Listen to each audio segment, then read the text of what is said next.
सभी साथियों को नमस्कार, गुड इवनिंग। मेरे विकांत गुप्ता आप सबका बहुत बहुत स्वागत करता हूं। जो भी लोग चैनल में नए आए हैं, चैनल सब्सक्राइब कर लें और वीडियो को शेयर कर दें। साथियों, वर्तमान में ज्यादा खबरें रहती नहीं है, इसलिए मैं लाइव आता नहीं हूँ। और शायद अब क्योंकि जब समस्याएं रहती हैं तो सभी लोग सुनते हैं, समस्याएं जब खत्म हो जाती हैं तो सब लोग ऐसे ही सो जाते हैं, और जब उन्हें समस्याएं जागृत होंगी तो फिर सब एक साइड से संगठन को दोष देना शुरू कर देंगे।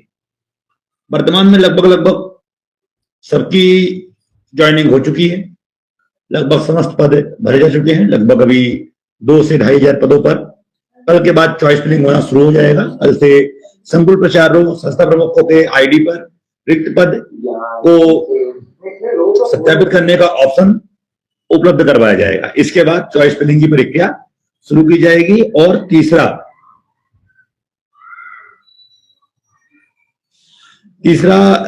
चॉइस फिलिंग की करा करके तीसरी काउंसलिंग शुरू करा दी जाएगी। उम्मीद है कि अगले हफ्ते के सोमवार या मंगलवार के बाद सभी को स्कूल अलॉटमेंट करा दिया जाएगा और लगभग ये लास्ट काउंसलिंग होगी। और अगर आवश्यकता बढ़ती है तो शायद चौथी काउंसलिंग करवाई जाएगी, अन्यथा ये लास्ट काउंसलिंग करवा करके इसके बाद अब स्कूल अलॉटमेंट की प्रक्रिया को यहीं से रोक दिया जाएगा। क्योंकि आज जो खबर मिली है डीपीआई से, ये बताया गया है कि 1-2 दिन के अंदर सभी संस्था प्रमुखों के आईडी पर सत्यापन की ऑप्शन सत्यापन करने के लिए रिक्त पद सत्यापन की प्रोसेस को खोल दिया जाएगा और उसके उपरांत आप लोगों को जैसे रिक्त पदों का सत्यापन होगा उसके बाद ऑनलाइन चॉइस फिलिंग की प्रक्रिया शुरू की जाएगी और ऑनलाइन चॉइस फिलिंग की प्रक्रिया के बाद स्कूलों का अलॉटमेंट कर दिया जाएगा।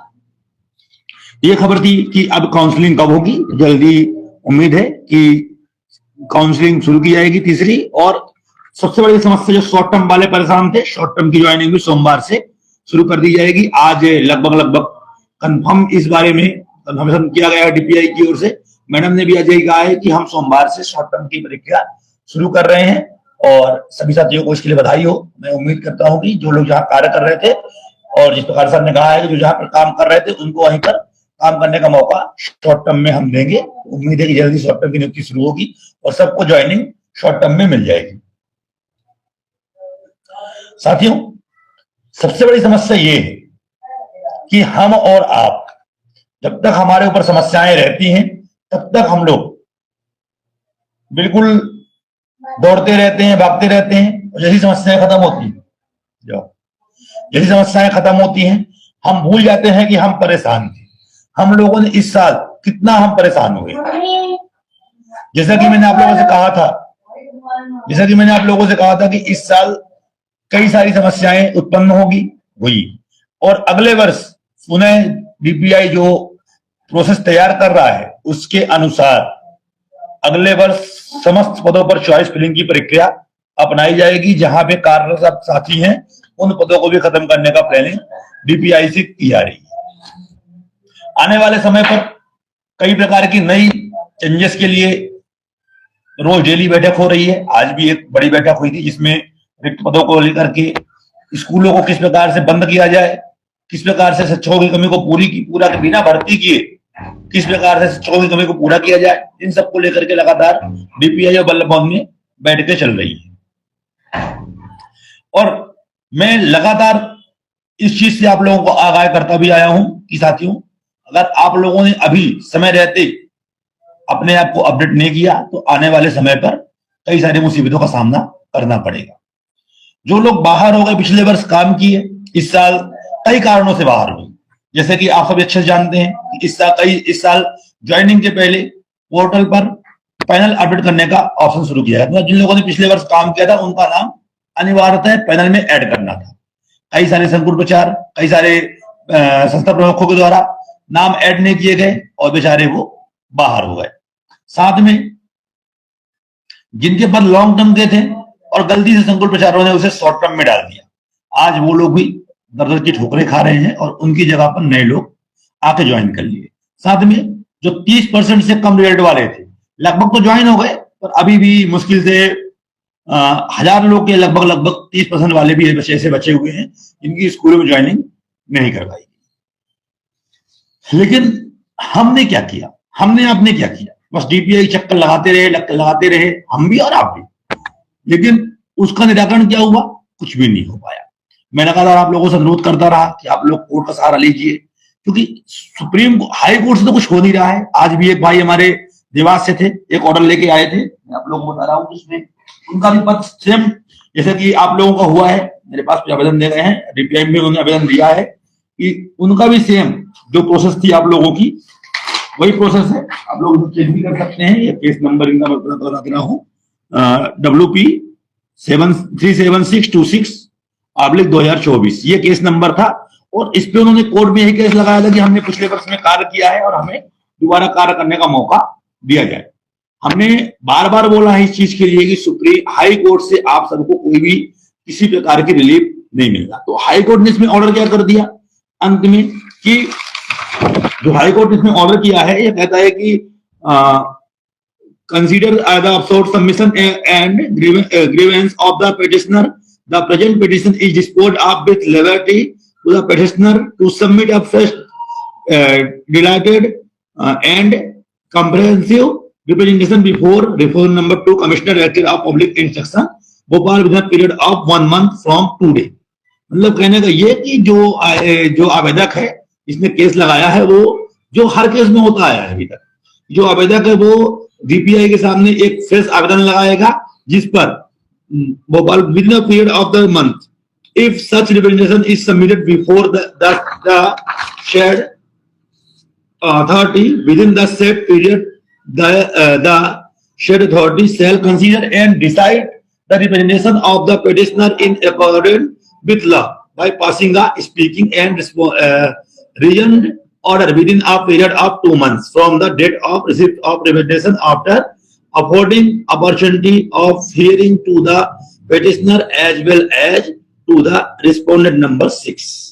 इसमें कह रहा है कि जो पेटिशनर था वो 1 महीने के अंदर डीपीआई में अपना पत्र लगाएगा, डीपीआई नियमानुसार उसे विचार करेगा और विचार करने के बाद 2 मंथ के अंदर अंदर उसमें निर्णय लेगा। और इसके बाद अगर नियमानुसार पेटिशन नंबर 6 मतलब जो लोग जिसको वहां पे स्कूल अलॉट कर दी गई है, अगर नियमानुसार वो काम कर रहा है तो उसे काम करने दिया जाएगा। इस पे कोर्ट अपना कोई भी वो देने को तैयार नहीं है। और पहला विजन द अफसोर पेटिशन इस केस का निपटारा किया है। ये हाई कोर्ट का ऑर्डर है। अब मैं बार बार बोल चुका हूं कि हम लोग 2018 में हाई कोर्ट से हार चुके हैं, जबकि हाई कोर्ट खुद कहता है कि अतिथि को अतिथि रिप्लेस नहीं कर सकता। मतलब जहां पे गेस्ट टीचर काम कर रहा है वहां पे कोई अन्य गेस्ट टीचर काम करने नहीं आ सकता जब तक कि वहां कोई नियमित शिक्षक ना आ जाए। ये कोर्ट का ही ऑर्डर था। और दूसरा ऑर्डर था कोर्ट का ही कि अगर एक बार किसी स्कूल में पैनल बना लिया गया है तो उस पैनल पे तब तक नई नियुक्ति नहीं होगी जब तक उस पैनल में ऐड सभी लोगों को नौकरी नहीं मिल जाती। ये हाई कोर्ट के 2 ऑर्डर थे 2018 में, जिसका हर वर्ष डीपीआई आप लोगों को हवाला देता है। वर्तमान में उन्होंने पूरी तरह से पैनल खत्म कर दिया। अब सीधे सीधे जो लोग पिछले वर्ष काम किए हैं उनको इस बार चॉइस फिलिंग करवा करके नियुक्ति दे दी, और जो लोग पैनल में थे उनसे उनको कोई लेना देना नहीं था। इस बाकी पदों पर उन्हें चॉइस फिलिंग करवा दी। सेम थिंग जो पद शॉर्ट टर्म से लॉन्ग टर्म हो गए उनमें भी यही हुआ कि जो शॉर्ट टर्म वाले थे बेचारे जो घूम रहे हैं, और जबकि वो लॉन्ग टर्म में काम करते हुए गलती किसकी है? प्रिंसिपलों की, संस्था प्रमुखों की, डीपीआई की। भुगत कौन रहा है? हमारा। एक छोटा सॉफ्टवेयर तैयार होता और उस पर आप लोगों को ज्वाइनिंग मिल जाती, लेकिन नहीं, मतलब डीपीआई बिल्कुल इसमें थोड़ा भी हरकत किया। क्या कहा गया कि हम प्रचारों पर कार्रवाई करेंगे। एक किसी संस्था प्रमुख पर, एक किसी भी प्रचार पर अभी तक कार्रवाई नहीं हुई। रोज डीपी वाले कहा करते हैं कि हम कार्रवाई करेंगे, हम कार्रवाई करेंगे, कब करेंगे वो तो अब भगवान मालिक है। लगातार हम और आप बाहर होते जा रहे हैं, लगातार हमारे साथ बाहर होते जा रहे हैं। विभाग की भर्ती होने वाली है, वर्ग 1 की लिस्ट दोबारा 3000 पदों पर जारी हो चुकी है। लगभग 2 से 3000 पदों पर 10 दिसंबर के पहले लिस्ट जारी होगी। लगभग बैक डोर से ट्रांसफर प्रक्रिया भी चालू है। और ट्रांसफर निजी तो नहीं आई, पर लगातार रोज डेली 10 से 5 ऑर्डर हो रहे हैं। आप लोग देख ही रहे हैं, डेली हमारे स्कूल में आज 2 महीने में आए हैं ट्रांसफर करवा करके। तो लगातार मैं देख रहा हूँ कि ट्रांसफर भी बैक डोर से एंट्री चालू है। जो मंत्री और खास लोग हैं उनके ट्रांसफर होते जा रहे हैं और हमारे साथी लगातार स्कूलों से बाहर हो रहे हैं। शहरी क्षेत्रों में तो बिल्कुल पद नहीं बचे हैं, ग्रामीण क्षेत्रों में बचे हुए हैं। जो बेचारे 20 जो जिनको काम करना है तो 50 किलोमीटर दूर जाके काम करो, बल्कि 200 से 300 किलोमीटर दूर जाके स्कूलों में काम करो और तब जाके आप नौकरी करो। अब अगर आप चाहते हो कि भविष्य सुरक्षित हो, पद बचा रहे, क्योंकि 10% ऐसे बचे हो जिनकी नियुक्ति दोबारा हो सकती है, मतलब जो अनुभवी है, लगभग लोग बाहर होते जा रहे हैं। और ये निश्चित मान लो कि अगले वर्ष अगर नई भर्ती होती है और यही हाल रहा तो लगभग पूरे पद में नए लोगों की भर्ती हो जाएगी। जो नए लोग आएंगे उनके परसेंटेज हाई हैं। मेरे पास खुद लोग आते हैं स्कूलों में, क्योंकि मैं खुद स्कूलों में काम करता हूं। तो शांत रहा यार,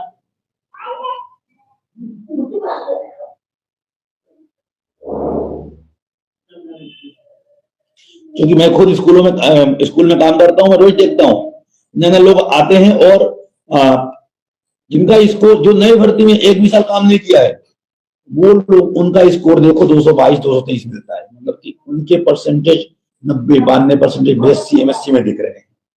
तो अन्य लोगों का क्या होगा? हमारे बारे में अभी किसी ने एक पत्र जारी किया है कि हम लोगों ने करोड़ रुपए कमा लिए हैं। बढ़िया है, कमा लिए, धन्यवाद। उनकी मुंह में घी शक्कर मिल जाए करोड़ रुपए तो हम लोग क्यों घूमे? हम लोग भी बढ़िया मर्सिडीज से घूमे, फॉर्च्यूनर से घूमे, काहे के लिए परेशान हो? लेकिन उनको मैं बता दूं कि आप लोग हमसे कंपेटिटिव करने से अच्छा है कि आप लोग सरकार से लड़िए। सरकार में जो साथी हमारे बाहर हो रहे हैं 10 अंक और उनको अनुभव के अंक मिल जाएं तो अनुभवी लोग अंदर आ जाएं। और निश्चित है कि जब अगर अनुभव के अंक मिलेंगे तो अधिकतर संख्या में लोग अंदर हो पाएंगे रिक्त पदों पर। लेकिन नहीं, उनको इससे मतलब नहीं है। जो काम कर रहा है उसको, उसके बारे में फालतू चीजें लिखते रहो, उनके बारे में उन्हें बदनाम करते रहो। उनको काम करने से कोई मतलब नहीं, मुझे उनसे कोई फर्क भी नहीं पड़ता है। वो जो लिखना है वो लिखते रहे। मुझे पता है कि जो लोग परेशान है वो हमारे पास ही आते हैं और उनके काम भी होते हैं। 90% लोगों को हमने काम करा के दिए तो 4% लोगों का काम नहीं हो सकते। तो अगर 100 लोगों का काम आएगा तो 2-4% लोग रुक भी जाएंगे।